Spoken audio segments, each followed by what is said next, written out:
So coming up, we'll look at key techniques for a style I know you guys really love, old school 50s rock and roll, pulling from players like Chuck Berry, Buddy Holly and Hank Marvin. So let me kick off by playing twice around a 12-bar progression in C major. Listen out for how first time around I focus more on the chords and more major tonalities, and then second time I'll get more into darker blues scale type ideas.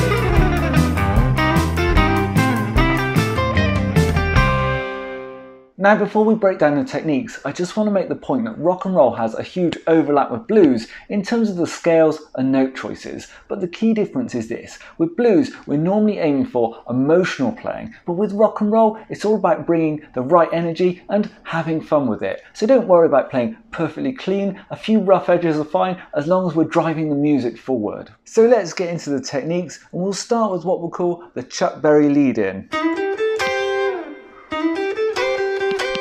You know, that kind of thing. So we're in the key of C major here, so at this point everything's going to be based around this C major chord here at the 8th fret, and what we're doing here is on the G string, slide from 8 up to 9 like that, so that's really moving us from C minor to C major within the chord. You know, that slide is the difference between the minor chord and the major chord, so a bit of bluesy feel. And then up to the B string, 8 and then 10. Couple of pentatonic notes, and then landing at the 8th fret on the B and high E strings together there, which is obviously chord tones directly from our C major chord, so it's going to fit perfectly. Now you could either slide into those last two notes like that, or slide off of them. Maybe something like that. Now this little lick is kind of infinitely useful, not just for starting off the piece, but let's say we get up to the 4 chord of F here, and we could use it again there, and there we go on the G as well. So loads and loads of use for this. Now let's look at how more generally we can play around the chords. Now recently I did make a video covering these patterns in detail, so do go and watch that, link below if anything here is moving too fast. But broadly, let's take our C chord here, and there's a few things we want to pick out. So we've already got these 2 notes on the top 2 strings, so we can use those together. And then coming down to the G and B strings together, now I'm coming up 2 frets to the 10th and playing those 2 together. So really these come from an F major chord, so it's kind of like we've got this thing going on with the C to F like that, and then back down to the C chord. So I'm going to play 8th fret on both the G and B strings together, and then hammer on just on the G string up to the 9th, again creating that minor to major vibe. So we've got double stop on the top 2 strings, double stop there at the 10th fret on the G and B strings, and then double stop at the 8th with the hammer on to the 9th on the G string, and then maybe down to this root note here, this C at the 10th fret on the D string. So that's what we've got, and you can really hear that starting to take shape. Obviously loads of different rhythms and little patterns you can make with this, but broadly, you know, here I'm playing twice on the top 2 strings, and then once here, and back down to that root note. Just that little lick is instant rock and roll feel. Now again, of course, this works on the other chords as well, like with the F up here. Playing the exact same thing, but just transposed around that chord. And once you get these little patterns going, you can kind of get through most of the solo kind of on autopilot using these ideas.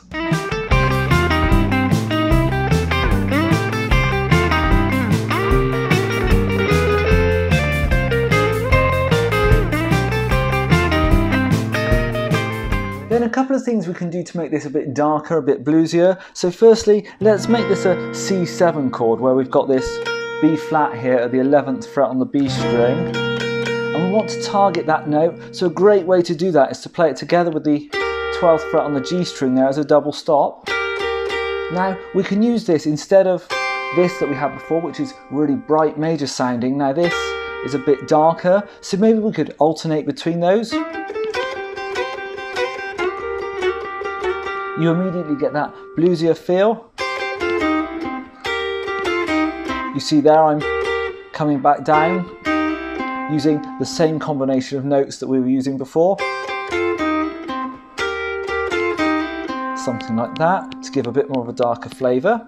Now one thing I really like about this is once you get to here, if you come up chromatically, so up 1 fret and then up 1 fret again, you realise you've landed on part of an F major chord there. So this is a really nice way to move up to that 4 chord.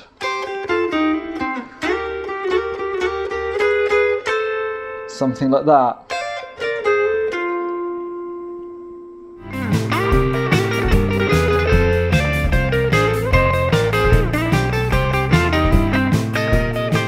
Then something we can do to get an even darker sound again is add in the minor thirds. So this E flat here at the 11th fret on the high E, really dark sounding note. And one way I like to play this is together with 10th fret on the B string here, and then bend up a half step on that B string to give us these two notes together, but with the bend on there. Something like that maybe really adds in a lot of blues flavour.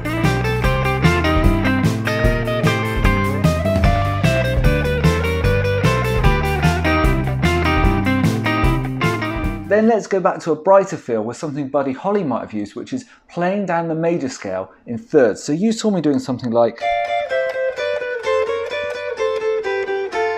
that, and this is over the 5 chord of G7, and all I'm doing is playing down a C major scale but harmonising each note a third apart. So I'm starting here at the 15th and the 13th fret on the B and high E string, so a D and an F together, which fit perfectly over that G7 chord, and then just coming down the C major scale. So when you harmonise in thirds, they'll either be 2 frets apart like this, but then as we go down we get 1 fret apart there, a C and an E together, and then a B and a D together, 2 frets apart, and A and C, 2 frets apart. So I won't list out every one which is going to be 2 frets versus 1 fret apart, but obviously these are all just notes from the C major scale, so no sharps or flats.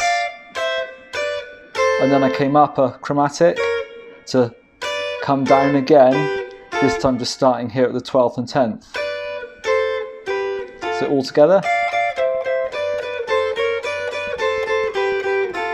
Really nice, kind of more sophisticated, bright major sound.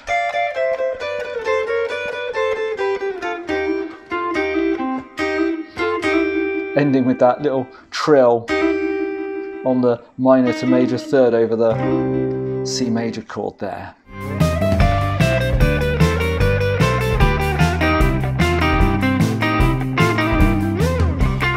Okay, so far everything's been based around the chords, so now let's look at a couple of techniques which come from the minor pentatonic.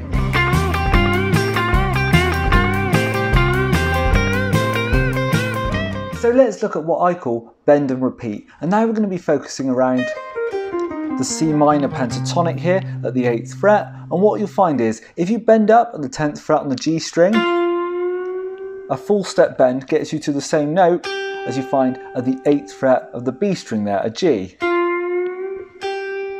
But not only that, you'll find there's quite a lot of blues along the way in this bend, and you can use that to pretty good effect in rock and roll with things like this. You know, that kind of vibe. And then also you could play the high E string at the 8th fret as well together with the B string, maybe not all the time, but sometimes if you want to.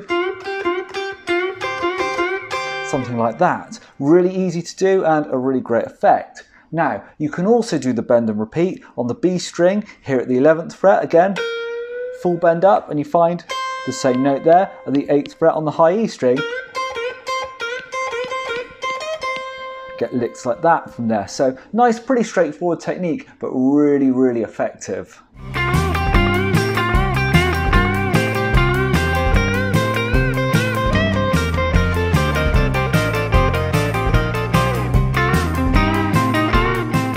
Then let's look at some bluesy double stops, and I'm really channeling Hank Marvin here. So something like that, where we're just starting at the 11th fret on the B and high E strings together, and then 10th fret, same again, and then 8th fret, and we can just repeat that. Maybe like that. So really easy, but really effective, a much stronger sound than just playing single notes. And Hank would also bend double stops. So I'm here at the 10th on the G and B strings together, and hear how I can bend both of those up, half a step and back down together. Sounds really great. And then maybe down to the 8th, 10th on the D string, and then at the 8th, bend up slightly on those two together as well, resolve to the root. Something like that. Really great sound.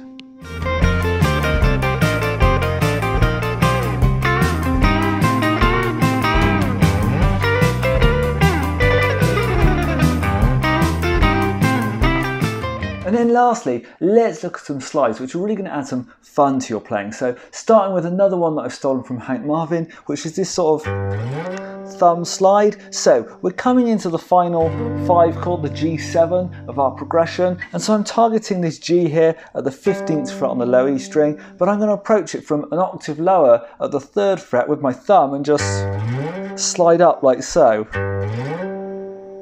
Like that, and then a little rhythm style lick around this G chord here at the 15th fret, and then another type of slide. I'm just taking 2 notes from this G chord on the G and B strings at the 16th and 15th frets respectively, so a B and a D, and then I'm just kind of randomly, it's actually quite hard to judge this well, but just sliding back down the guitar of the neck for a bit of added kind of playfulness.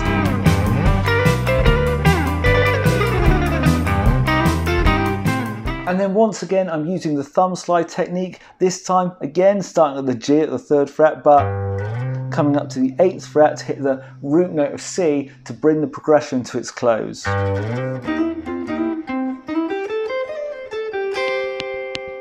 Like so. So here's my full solo again, and hopefully now you can recognise all these techniques in action.